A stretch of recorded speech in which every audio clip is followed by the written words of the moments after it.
और दोस्तों आप सभी का स्वागत है मेरे YouTube चैनल पर। मैं देवेंद्र शर्मा सोशल मीडिया के YouTube प्लेटफॉर्म से आप सभी के साथ जुड़ चुका हूँ। आज हम हिमाचल की जो प्रमुख नदियाँ हैं उसके बारे में पढ़ेंगे।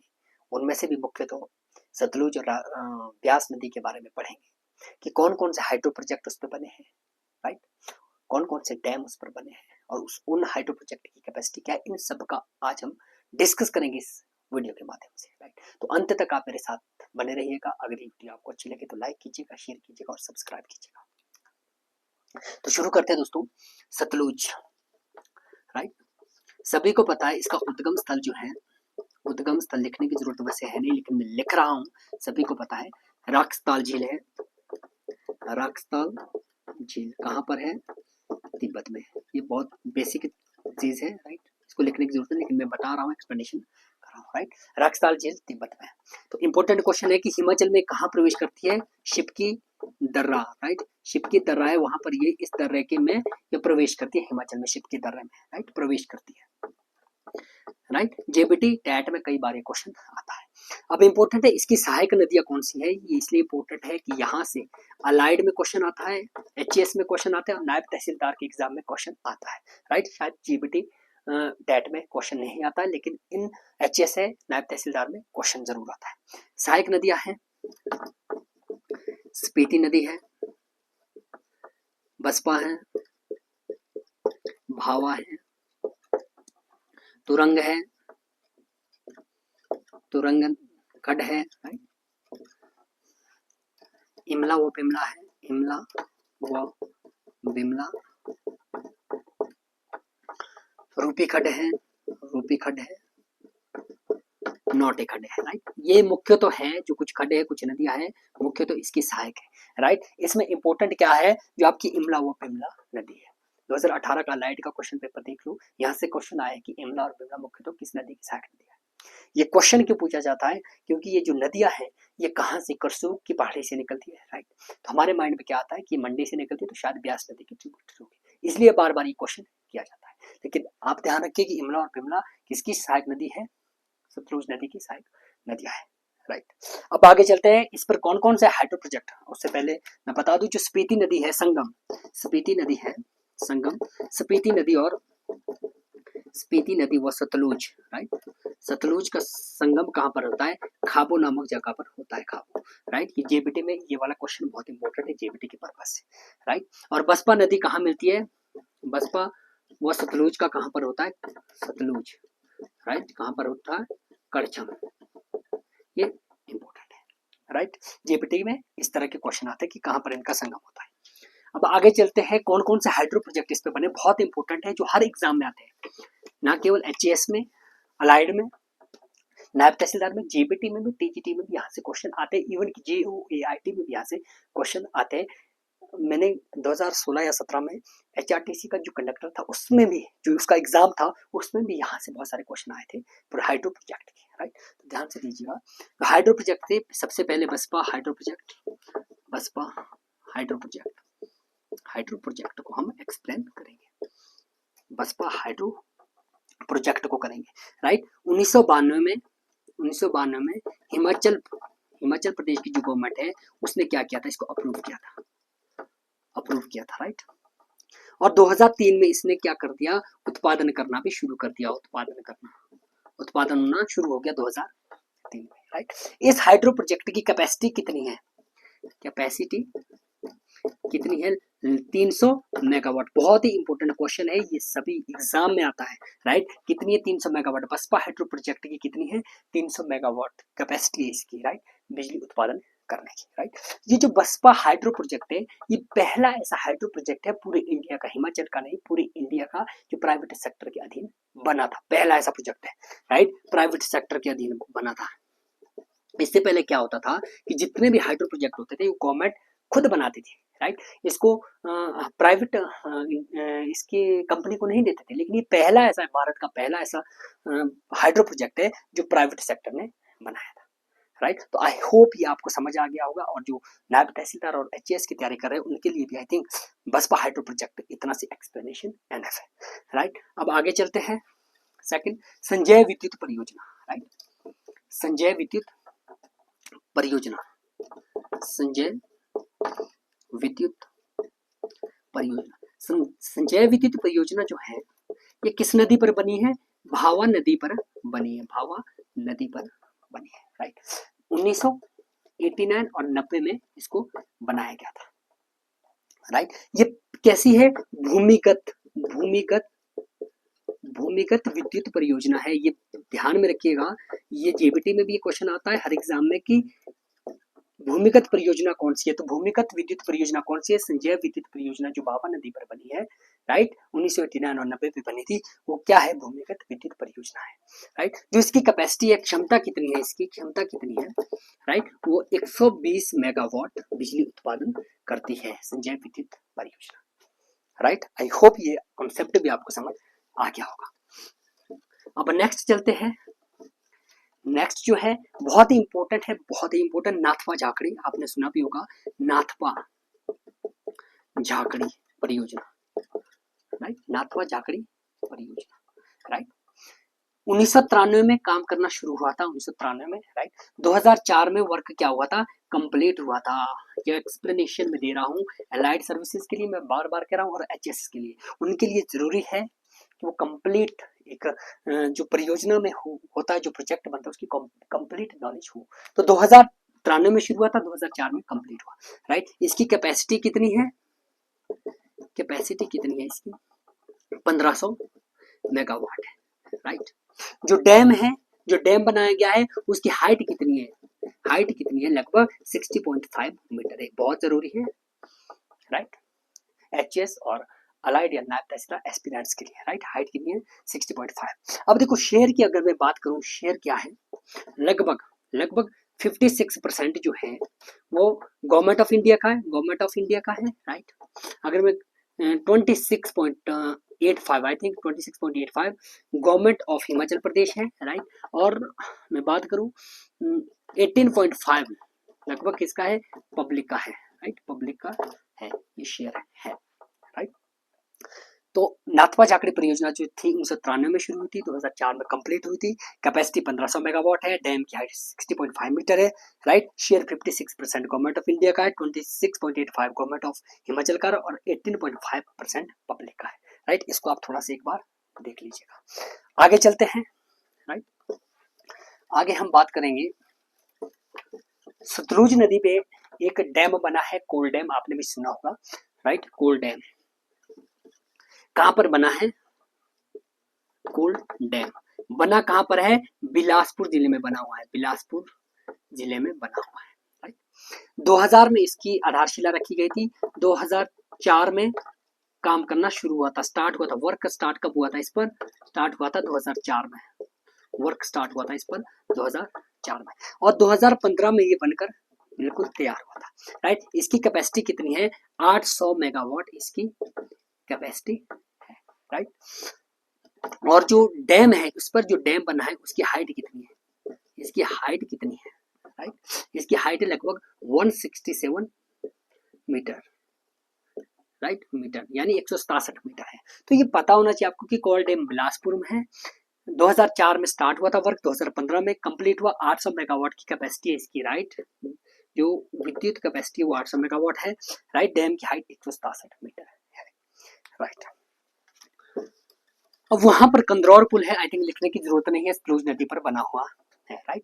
आगे जो बाखड़ा नंगल डैम बना है, बाखड़ा नामक स्थान पर सतलुज नदी जो है, बाखड़ा नामक स्थान पर, बाखड़ा नामक गांव में सतलुज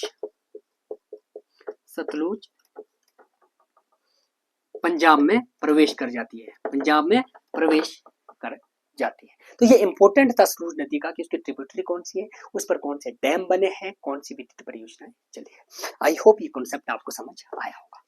अब चलते हैं ब्यास नदी की तरफ, ब्यास नदी की तरफ चलते हैं, राइट। उद्गम स्थल जैसे आपको पता है रोहतांग दर्रा है, रोहतांग दर्रा के समीप है, राइट। रोहतांग दर्रा के समीप है ब्यास कुंड, ब्यास कुंड, राइट। इसकी जो सहायक नदियां हैं ये बहुत ही इंपॉर्टेंट है, सहायक नदियां हैं। मैंने भी एग्जाम दिया था 2018 में, दिया था नाथ तहसीलदार का। आप आज भी देखिएगा, कुन्नाह और मानखंड क्वेश्चन आया था कि कुन्नाह और मानखंड किसकी ट्रिब्यूटरी है। इसलिए तो ये सहायक नदियां मैं यहाँ लिख रहा हूँ। ये बहुत जरूरी है, अगर आप नायब तहसीलदार की तैयारी कर रहे हैं, अलाइड की कर रहे हैं, तो ये बहुत जरूरी है कि सहायक नदी आपसे पूछा जाए। इवन की जेबीटी में भी कई बार टेट में भी पूछा गया कि बाण गंगा किसकी सहायक नदी है। आप टेट को देखेंगे तो ये बहुत जरूरी है कि इसकी सहायक नदियां कौन कौन सी है, राइट। जो इंपॉर्टेंट नदियां है या खंड है उनको ही हम लिखेंगे। पार्वती है, पिन है, तीर्थन है, सैंज है, राइट। उहल है, आपकी आपकी सोलंग नाला है, सोलंग है, सोलंग है, मनालसू है, मनालसू है, और सरवरी है, सरवरी, सरवरी है, राइट। और आपकी उहल है, उहल है, रमा है, बीना है, हंसा है, हंसा है, सुकेती है, सुकेती है, सोन है, बढेड़, बढेड़ है, राइट। बाण गंगा है, बाण गंगा है, राइट। कुणामान और मान है, कुणा है, कुणा है, बनेर है, बनेर है, और बिनवा, राइट। ये बहुत इंपॉर्टेंट है। इनमें से भी कौन सी सबसे इंपॉर्टेंट जो है, राइट, क्वेश्चन आता है, राइट, क्योंकि पार्वती नदी का तो सबको मेनली पता होता है, लेकिन इनमें से क्वेश्चन आता है कि सरवरी नदी का आता है। अलाइड में ही पूछा गया था, आई थिंक ये क्वेश्चन 2016 में, आई थिंक, कि सरवरी नदी किसकी सहायक नदी है, राइट। यहाँ से मान और कुणाह मैंने कहा है, राइट, कि नायब तहसीलदार में पूछा गया था, तो ये आपको पता होना चाहिए। और जो बाण गंगा है, पनेर है, बिनवा, ये सारी कांगड़ा की नदियां है जो कांगड़ा में मिलती है, किसमें, ब्यास नदी में। तो आपको आइडिया होना चाहिए कि इसकी सहायक नदियां कौन कौन सी है, राइट। अब देखते हैं कि जो ढालपुर मैदान है, कुल्लू में एक ढालपुर मैदान है, आपने उसके बारे में सुना होगा। 3rd या 4th क्लास में जब आप बच्चों को पढ़ाते हैं उसमें भी दिया हुआ है, उसमें भी दिया हुआ है कि जो आपकी कुल्लू का दशहरा है वो कहाँ मनाया जाता है, ढालपुर मैदान में। तो वो ढालपुर मैदान जो है वो भी इसी नदी के, ढालपुर मैदान दाई तरफ है, राइट, ब्यास नदी के दाई तरफ है, ब्यास नदी के दाई तरफ, राइट। ये क्यों फेमस है, दाई तरफ, यहाँ पर क्या मनाया जाता है, दशहरा मनाया जाता है इस मैदान में, दशहरा, राइट। इसलिए ये बहुत ही इंपॉर्टेंट क्वेश्चन है, राइट। आगे चलेंगे, हाइड्रो प्रोजेक्ट की बात करेंगे कि इस पर कौन कौन से हाइड्रो प्रोजेक्ट बने हुए हैं, कौन कौन से डैम बने हुए हैं, राइट। सबसे पहले जो डैम बने हैं, पोंग डैम है, राइट, पंडो है, ये किस पर बने हैं, ब्यास नदी पर बने हैं। फिर एक स्टेशन है देहर पावर स्टेशन, देहर, ये इसी से रिलेटेड है, पंडो से, there power station, power station, right. अब जो ये पोंग डैम है, पोंग लेक है, राइट, ये 1961 पे इस पर काम शुरू हुआ था और 1974 में कंप्लीट हो गया था पोंग डैम, राइट। पोंग जो झील है, राइट। यहाँ पर जो विस्थापित थे उनको राजस्थान सरकार ने जमीन दी थी। ये अभी तक अगर आप देखेंगे, अगर आपने वंडरलैंड बुक पढ़ी है तो आप पाएंगे कि अभी भी लगभग 10,000 लोग ऐसे हैं जिनको अभी तक वहां जमीनें नहीं मिली है 1974 में, जबकि उनको 1961 में विस्थापित किया जा चुका था। लगभग 90,000 ये लोग थे। आप कभी हिस्ट्री पढ़ेंगे तो आपको शायद पता चलेगा, राइट। तो 1961 से 1974 तक शुरू हुआ था पोंग डैम, राइट। जो पोंग डैम है इसकी विशेषता क्या थी, राइट, ये इरिगेशन के लिए पोंग डैम का निर्माण क्यों किया गया था, राइट। एक तो इरिगेशन के लिए, इरिगेशन यानी सिंचाई के लिए किया गया था, एक पावर को जनरेट करने के लिए, यानी पावर जनरेट करने के लिए, यानी बिजली उत्पादन करने के लिए, और इरिगेशन के लिए पोंग डैम का निर्माण किया गया था, राइट। अब इसकी कैपेसिटी कितनी है, अगर मैं कैपेसिटी की बात करूं, इसकी कैपेसिटी कितनी है, 396 मेगावाट इसकी कैपेसिटी है पोंग डैम की, राइट। खासियत क्या है इसकी, विशेषता मैं बताऊं कि जो पोंग डैम बना है, उसके जो पोंग डैम बनाया गया आगे, उसके पीछे जो लेक का निर्माण हुआ उसको नाम दिया गया महाराणा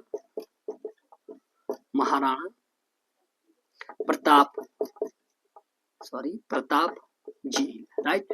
तो ये आप ध्यान में रखिए कि ये कांगड़ा में है, ये क्वेश्चन भी पूछा जा सकता है कि महाराणा प्रताप झील कहाँ पर है, राइट। तो किस झील को कहा जाता है, पोंग डैम जो डैम बना है उसके पीछे जो झील बनी है उसको महाराणा प्रताप झील कहा जाता है, जो कहाँ पर है, कांगड़ा में स्थित है, राइट। इसको ही क्या घोषित किया गया है, पक्षी अभ्यारण्य सेंचुरी बनी है यहाँ पर, क्या बर्ड सेंचुरी बनी है, बर्ड सेंचुरी ही इसको ही कहा जाता है, ये ही बनी है, पक्षी अभ्यारण्य में तब्दील कर दिया गया है इस झील को, क्योंकि यहाँ पर साइबेरियन जो सारस है वो भी इस झील में आते हैं, राइट। ये इंपॉर्टेंट है। और एक इंपॉर्टेंट जो एचएएस और नायब तहसीलदार के व्यू पॉइंट ऑफ व्यू से है कि 2002 में इसको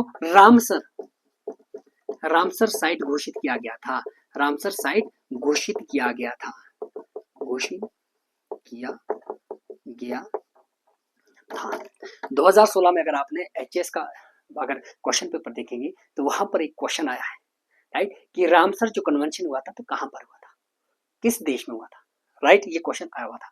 तो ये क्या था, 2002 में रामसर साइट घोषित किया गया था। रामसर साइट क्या होती है, राइट। 1971 में ईरान में एक शहर है रामसर में एक कन्वेंशन हुआ था कि हम कैसे कंजर्व कर सकते हैं वेटलैंड को, राइट, वेटलैंड को कैसे, तो वेटलैंड से संबंधित ये क्या था, कन्वेंशन था। तो ये भी क्या है, ये एक झील बनी हुई है, वेटलैंड है, तो इसको रामसर इसमें साइट में घोषित किया गया था 2002 को भारत सरकार के द्वारा, या जो आपकी रामसर साइट है उसके द्वारा, राइट। तो ये बहुत इंपॉर्टेंट है एचएस के पॉइंट ऑफ व्यू से।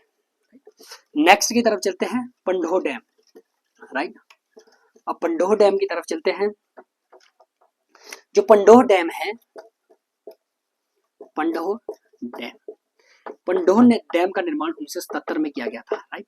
इसका निर्माण क्यों किया गया था, क्योंकि जो पानी है ब्यास नदी का उसको डाइवर्ट किया गया था, राइट, डाइवर्ट किया गया था। कौन से स्टेशन के लिए, मैंने अभी कहा था देहर पावर स्टेशन के लिए, राइट, ये जुड़ा हुआ है देहर पावर स्टेशन के लिए, राइट, स्टेशन के लिए पानी को डाइवर्ट किया गया था, इसलिए इसको बनाया गया है, राइट, पंडोह डैम, राइट, ये मंडी में है, राइट, किया गया था, राइट।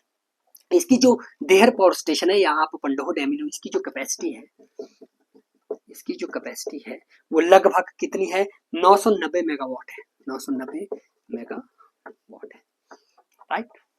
तो ये इंपॉर्टेंट था, राइट। पंडोह डैम 1977 में बना था, क्यों बना था, पानी को डाइवर्ट किया गया था, राइट, देहरा पावर स्टेशन के लिए, जहां पर बिजली का निर्माण किया गया था, और ये कितनी कैपेसिटी रखता है, 990 मेगावाट कैपेसिटी क्षमता रखता है, राइट, बिजली को उत्पन्न करने की। एक जो इंपॉर्टेंट था, ये ब्यास नदी पे तो नहीं है, पार्वती नदी पे बना हुआ है, पार्वती नदी पे, लेकिन पार्वती विद्युत परियोजना अभी फिलहाल इस पर जो 520 मेगावाट पार्वती नदी पर 520 मेगावाट की जा रही है, लेकिन लगभग इसमें 1500, अभी जो इसका थर्ड फेज कंप्लीट नहीं हुआ, 1500 मेगावाट बिजली उत्पन्न हो जाएगी, राइट। तो अभी कितनी हो रही है, 500 मेगावाट हो रही है जो पार्वती नदी पर है। तो आई होप कि ये कॉन्सेप्ट आपको समझ आया हो, और आपके लिए जो आने वाले एग्जाम है, चाहे एचएएस है, अलाइड है, नायब तहसीलदार है, कोई भी एग्जाम है, उसके लिए आप प्रिपेयर होकर जाए। आपके जो एग्जाम की तैयारी है उसमें ये आपकी सहायता जरूर करेंगे। तो नेक्स्ट वीडियो में एक नए टॉपिक के साथ मिलेंगे, तब तक के लिए जय हिंद, जय भारत, थैंक्स फॉर वॉचिंग।